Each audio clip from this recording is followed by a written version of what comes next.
Welcome back, guys. This is another installment, the 23rd installment of my WrestleMania review series, going from WrestleMania 1 to WrestleMania 40 in anticipation for WrestleMania 41 on April the 20th. Now we're at WrestleMania 23, taking place April the 1st, 2007.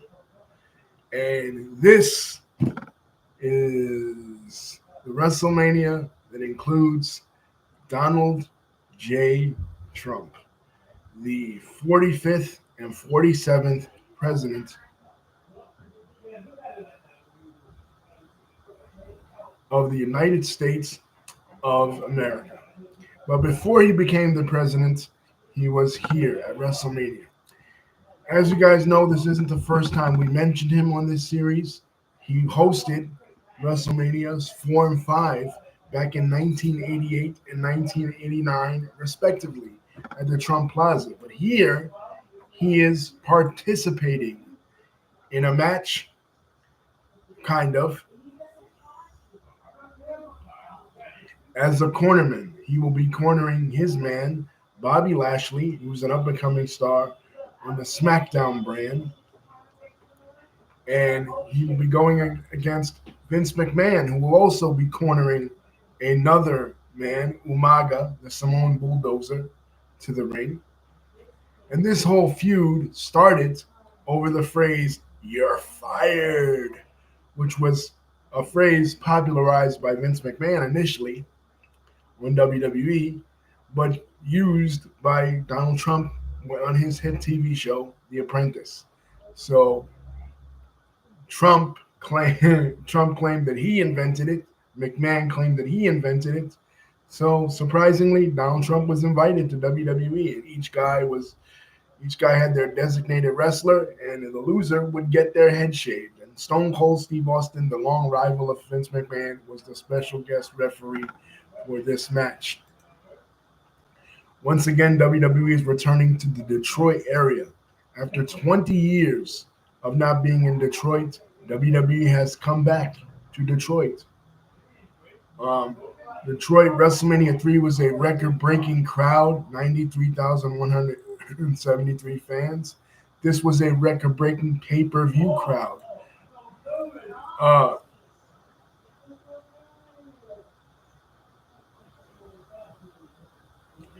Becoming the highest grossing WWE pay-per-view at the time. Setting record numbers. And the last WWE pay-per-view to be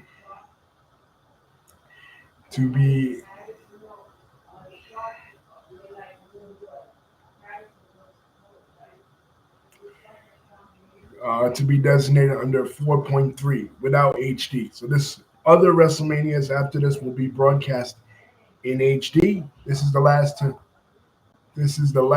to be broadcast not in HD.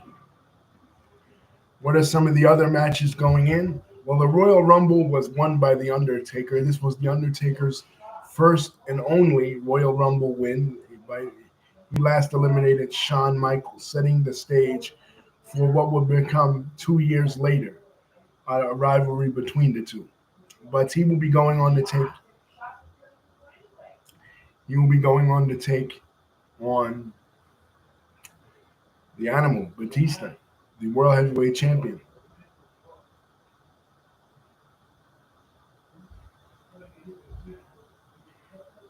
And also, the WWE Championship will be defended by John Cena against Shawn Michaels. Initially, it was supposed to be a rematch from last year, John Cena versus Triple H, but Triple H was once again injured. So Triple H is out, and Shawn Michaels is in. Shawn Michaels versus John Cena.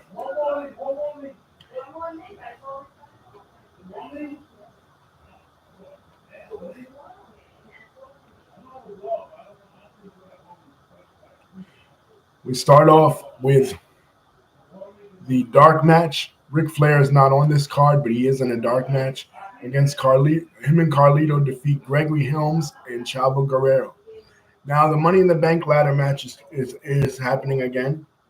The concept continues. Rob Van Dam won in 2006. Edge won in 2005. And in 2007, it was Kennedy. Mr. Kennedy. They, they had big plans for Ken Anderson, Mr. Kennedy, Ken Kennedy. His name was Ken Kennedy because it came in with his original name, Mr. Anderson, and Vince McMahon hated Ole Anderson, to remind him of Ole Anderson. So he said change that name, and they gave him Vince McMahon's middle name, Kennedy. And the storyline was supposed to be that he was the son, the illegitimate son of Vince McMahon. But for reasons that we will discuss later, that did not come to fruition. The backstage issues between Mr. Kennedy and other members of the roster prevented him from from cashing in his Money in the Bank, eventually losing it to Edge. But and also the storyline that he was involved with later involving Vince McMahon is surrounded by controversy that happens later in the year. The Great Khali and Kane, they tried their hardest to replicate Hulk Hogan versus Andre the Giant with this match, and let's just say that wasn't going to happen. Great Khali and Kane is a throwaway match, a dud. But Khali will have a great year. He will go on to win the World Heavyweight Championship. Yeah. Man, fuck, man. Great Khali sucked, man. Chris Benoit, the United States champion, taking on Montel Vontavious Porter, MVP. This will be Chris Benoit's last WrestleMania that we'll ever be talking about him ever again because, well, in 2007, in June of this year, he committed the double murder suicide, and he was completely wiped away and expunged from WWE history. The Undertaker defeats Batista. Now, the fact that this match was in the middle of the card was baffling. WWE has often made this mistake a lot. They did it at WrestleMania 18. They would continue to do it at WrestleMania 25. They do it the following year, WrestleMania 24, where they have a big match, but the match that everybody wants to see should be the main event or one of the main events, but they put it in the freaking middle of the card, and that's just what they do here. Batista versus Undertaker was, in my opinion, one of this pay-per-view has three main events: the Donald Trump main event, the Batista main event, and the John Cena main event. These are the events that drew this big crowd and this big pay-per-view audience, not the match that comes on after the ECW Originals versus the New Breed. And they put this in the middle of the match. Well, needless to say, this was an incredible match. I encourage everybody to go back and watch this match between Batista and Undertaker. Undertaker is successful. So once again, like 1997, 10 years later, Undertaker comes out successful and becomes the World Heavyweight Champion. Congratulations to Taker.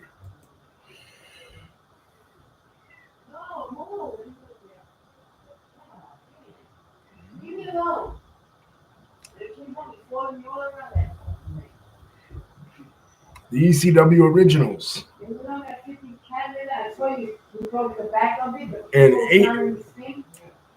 An eight-man tag. Rob Van Dam, Tommy Dreamer, Sabu, and the Sandman of the original ECW crowd versus the New Breed: Elijah Burke, Marcus Corvan, Matt Striker, and Kevin Thorne with Ariel by his side. The ECW originals had a lot of, the ECW originals, they got a lot of support here. Detroit wasn't big necessarily on ECW. I don't know if they got ECW. It would have been better if it was like Philly or something. But ECW originals got a lot of support. The New Breed had a lot of potential. Kevin Thorne was pretty over. Marcus Corvan, who had just come over from TNA as the former alpha male Monty Brown, was pretty over with the crowd. Elijah Burke, who became the Black Pope eventually, was pretty over with the crowd. But unfortunately, this angle never went anywhere. This was a complete waste. And then we get to Bobby Lashley with Donald Trump defeated Umaga with Vince McMahon and Armando Estrada, Umaga's manager. Yeah, this match was great. You know what I mean? It was a huge showing, a huge rub for Bobby Lashley. They were hoping that it would have the same effect. The rub of Donald Trump would have the same effect as the rub of Mike Tyson, years before, where Stone Cold Steve Austin became a huge star from being associated with Mike Tyson, or where Hulk Hogan became a huge star from being associated with Mr. T. They were hoping that this would have the same effect as that. Unfortunately, it did not. They did everything they could to push Bobby Lashley, even putting the ECW title on him later, even himself having a feud with Vince McMahon. That was the infamous Do-Rag Vince era.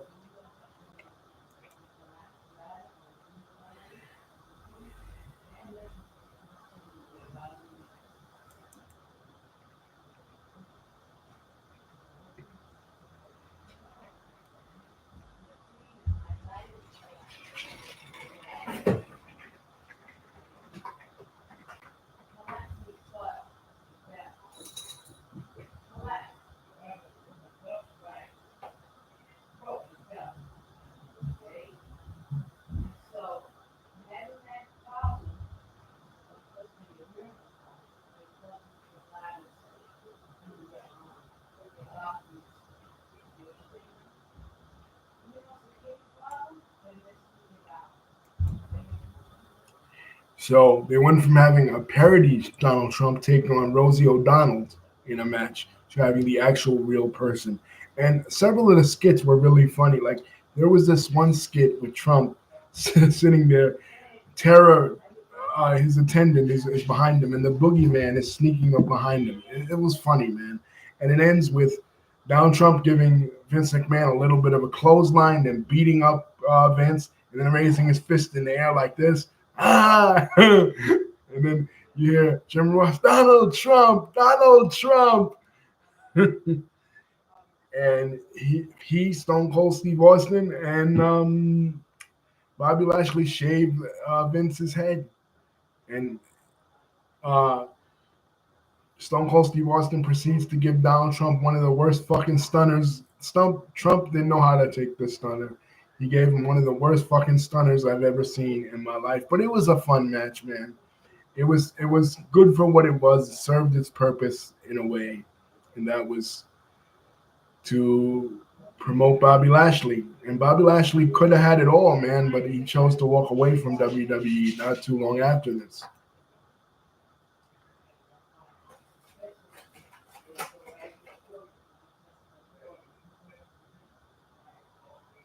The next match was Melina and Ashley, pretty much a throwaway Divas match. By this point, the women's division was at a low ebb.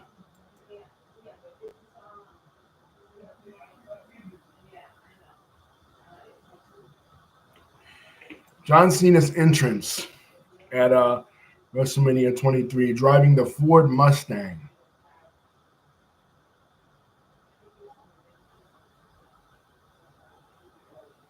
He was having great entrances at this point, Cena. Last year, he had the Chicago Gangsters, one of which was CM Punk. This year, he comes in driving the Ford Mustang. And this match between Shawn Michaels and John Cena was great, man. You know what I mean? It wasn't as good as their London match they would have later in the year, but it was up there. You know, they had been reluctant tag team champions with each other. They pulled out all the stops when it came to this.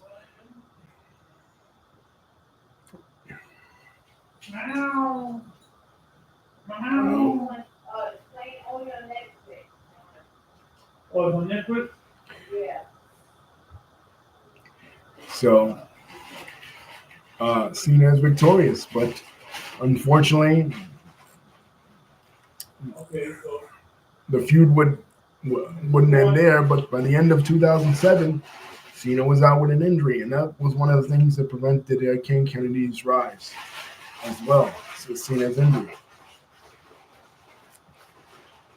Now, what happened with Ken Kennedy's push, being the bastard son of Vince? Well, the storyline is that Vince goes into this limo.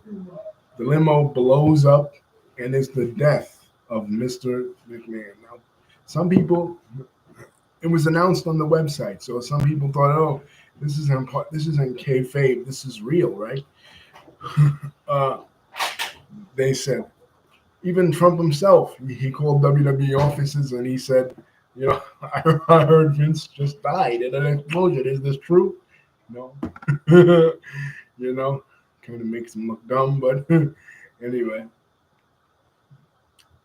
On the day they were scheduled to have the fake funeral of Vince McMahon, the real funeral of Chris Benoit had to be. The real memorial for Chris Benoit had to be held. The same day they were scheduled to do the tribute to Vince, they ended up having to do a real tribute to Chris Benoit. And the dark cloud of the tragedy of Chris Benoit surrounded the entire WWE for the rest of 2007 going into 2008. It was this event, this cataclysmic event, that shifted WWE programming, in my opinion, more so than Linda McMahon's Senate run.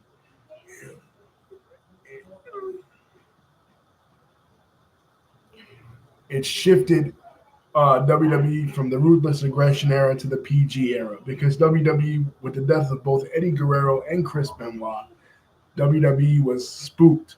I mean, they were spooked out, guys. They were spooked out. They were scared that this was going to happen to a lot of wrestlers. There was a major drug bust at this time of many wrestlers, one of which came. One, uh, one of which was Ken Kennedy. So that was part of the reason why he didn't get pushed either. Eventually, Vince McMahon's bastard son was revealed to be Hornswoggle, and it turned out to be a bust. But on this night, before the whole tragedy, before the world would come upside down in 2007 with Chris Benoit's death, we all enjoyed it. It was great.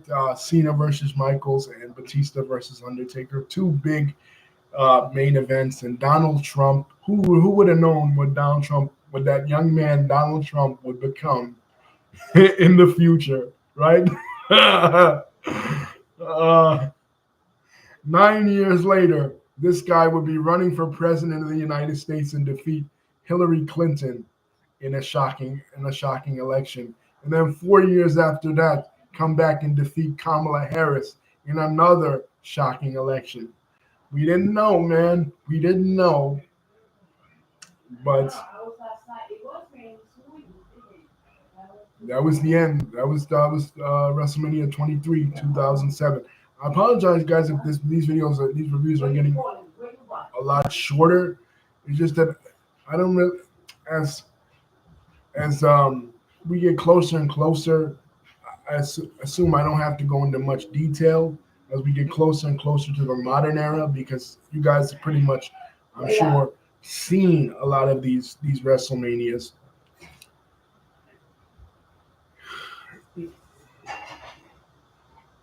And are not really surprised like you would have, say, for the ones in the 80s and the 90s, right? So that's WrestleMania 23, the WrestleMania with Trump, uh, Trumpomania. you know. Some of the promos against Vince are really cool. Vince, I'm smarter than you. I'm taller than you. I have more money than you. Vince, Donald, you're fired, Donald. In many ways, they're parallel figures. These two men. Um, both of them, both of them had famous fathers. Fred Trump in Donald's case, and Vince Senior in Vince's case. Both of these men's fathers started them off in their businesses, but they took their fathers' empires further. Trump in real estate, Vince McMahon in professional wrestling. They outdid their own fathers. Both of them went to military school. Both of them made their money in New York during a time when New York was highly competitive. But the difference is there's a level of envy when it comes to Donald Trump and Vince McMahon because um, there are certain things that Vince was able to achieve that Donald was not able to achieve, and there are certain things that Donald was able to achieve that Vince was never able to achieve. For one, Vince McMahon is in shape. For a man his age, at least back then, for a man his age in his late 70s, he's cut, he's ripped, he works out religiously, right? And he's a health maniac. Trump is not that. Trump eats fast food, he's fat, he's overweight, and he struggles with body image, right? We talked about it in the Apprentice review, how he has had plastic surgeries, tummy tucks, and all things of that nature to improve his physique. And he's been addicted to diet pills. Vince doesn't struggle with that. Vince is probably addicted to steroids, but not addicted to diet pills. But one thing Trump has that Vince never had, and that's mainstream acceptance. Vince craves mainstream acceptance. The fact that at almost all these WrestleManias that we speak about um, have had celebrities, right, including Trump himself, and including the next WrestleMania with Floyd Mayweather when we get to WrestleMania 24. It shows you that Vince wanted desperately for WWE to be accepted. He wanted desperately to break into other businesses, the XFL, WWE Films, the restaurant business with WWE, WWF New York / The World, the network business with WWE Network, and even politics when he launched his wife's 2 Senate campaigns. He's tried his best, but he's never been able to achieve that.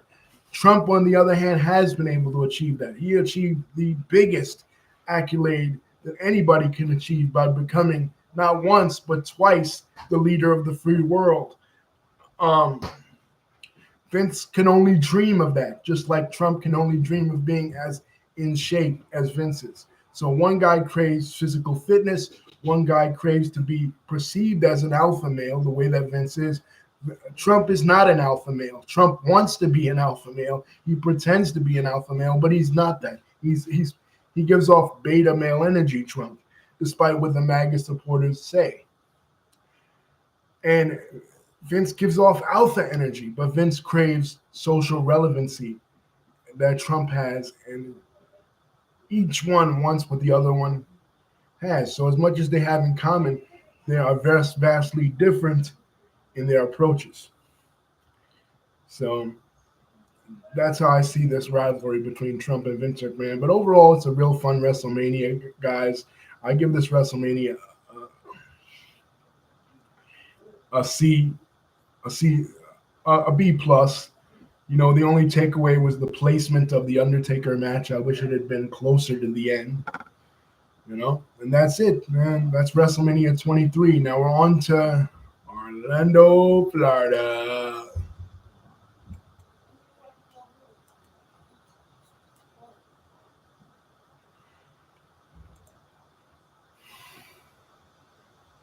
We're on to Orlando, Florida, guys. WrestleMania 24, the Citrus Bowl, the return of the Big Show in a boxer versus wrestler match against Floyd Mayweather. And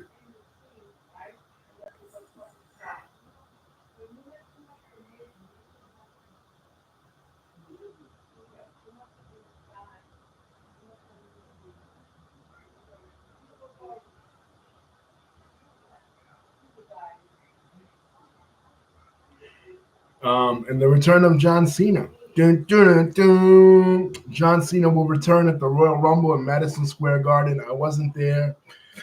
To Royal Rumble 2008. I was watching it though with a friend, and he will surprise everybody and win the Royal Rumble and go on to a triple threat match against Randy Orton and Triple H. So I will see you at WrestleMania 24, Orlando, Florida, as well as Undertaker. WrestleMania 24, Undertaker will close the show, he and Edge, for the World Heavyweight Championship. Peace, guys. WrestleMania 24 is next. Dun, dun, dun, dun.